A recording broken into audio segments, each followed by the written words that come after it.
এই বছরের শেষ কাঁচা কাঁঠাল রান্না আজকে হবে, তাই এই রেসিপিটাই ক্যাপচার করে রাখলাম। চলো তোমাদেরকে দেখাচ্ছি আমি রেসিপিটা কিভাবে বানালাম।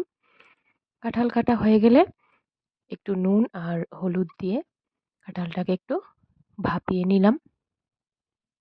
তারপর এখানে মশলা, পেঁয়াজ, কয়েকটা রসুন, আদা আর কাঁচা লঙ্কা পেস্ট করে নিলাম।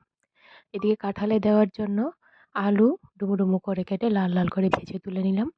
তারপর কড়াইতে পরিমাণ মতো তেল দিয়ে নুন, লাল শুকনো লঙ্কা গুঁড়ো দিয়ে কাঁঠালটাকে ভেজে নেব ভালো মতো। ভাপিয়ে নেওয়ার পর এখন ভেজে নিচ্ছি। দেখো কত সুন্দর ভাজা হয়েছে।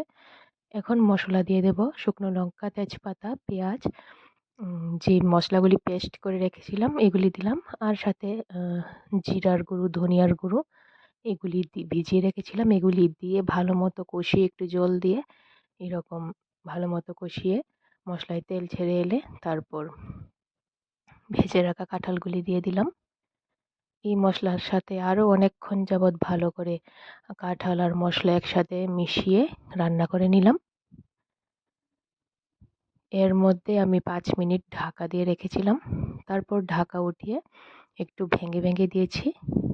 আর তারপর ঝোল দিয়ে বলক এসে গেলে ভেজে রাখা আলুগুলি দিয়ে নেড়ে চেড়ে আরও একটু রান্না করে নিলেই তৈরি হয়ে গেল আমার রেসিপি কাঁচা কাঁঠালের তরকারি। এখানে গরম মশলা দেওয়া যায়, কিন্তু আমি এটা দেব না, নর্মালি রাখবো।